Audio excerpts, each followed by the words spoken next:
Hey guys, this week we have been starting to talk about people moving to the city. We're talking about the big shift from, the farming life to the big city life. And that is for a multitude of reasons.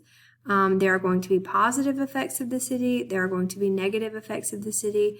And there's just a lot of different aspects. We've been talking about inventions. We've been talking about different technologies that have made life easier, specifically the railroad. That was one of the big ones that linked the Eastern and Western worlds to transport goods and people. Now we're moving to this idea of,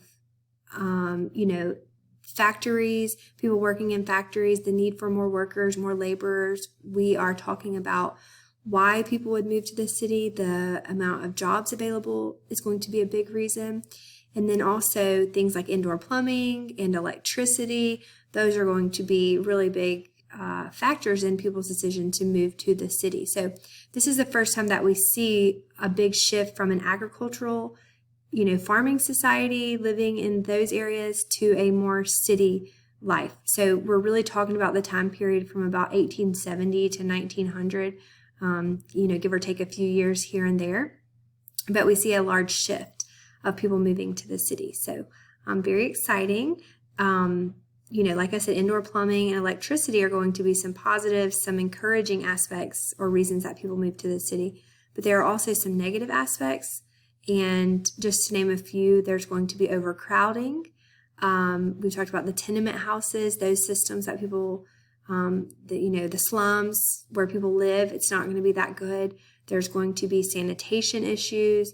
And so there are going to be a lot of negative aspects as well that we haven't really specifically gotten into yet, but sanitation and overcrowding are just to name a few. We have also been talking about the new immigrants versus the old immigrants, which we've learned about that before in the past. We read a book on that. We know all about this idea of the new and the old immigrants. They have some major differences between the two. And the old immigrants, remember, are going to be the Germans and the Irish, and they're going to want to assimilate or to become Americanized.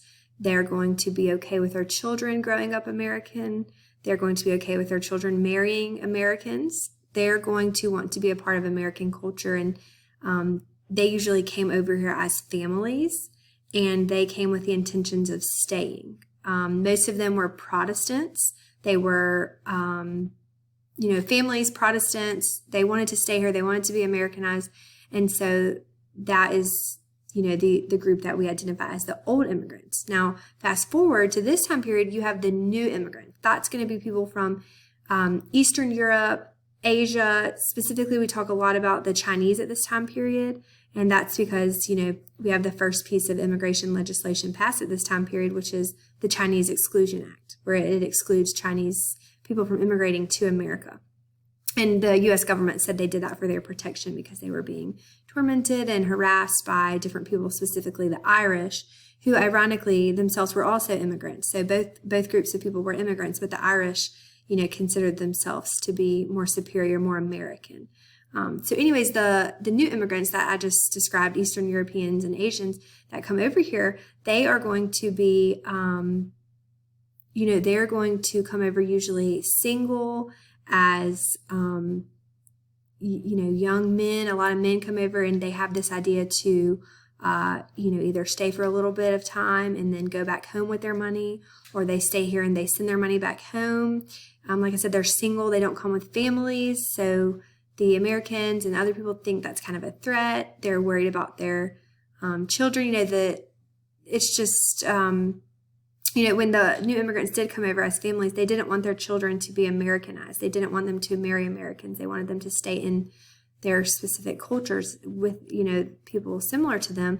And so that's where we see a big difference. A lot of them did not speak English, whereas the old immigrants did, for the most part, speak English.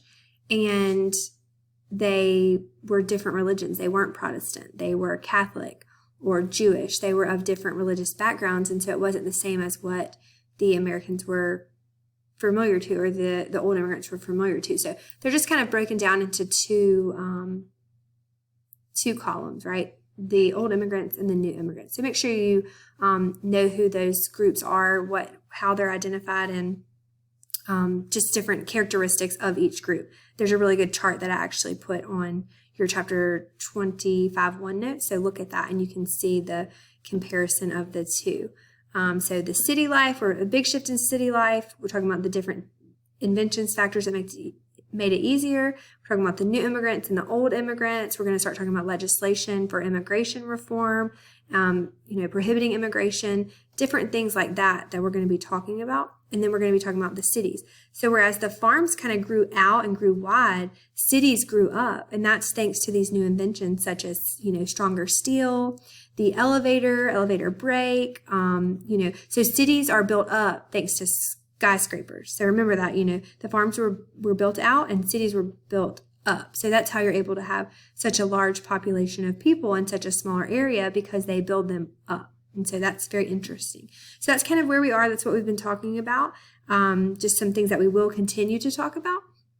And so basically that's where we are, and we're going to continue. I think you guys will really like this chapter. It's called America Moves to the City. So it's really interesting and fun, and we get to kind of learn about the big city. I know some of you love the big city and, visit whenever you can, or some of you have dreams to go and move there right after school. So, we'll talk about that and give you an idea of, what it was like back then, and talk about as well what it's like today. So stay tuned.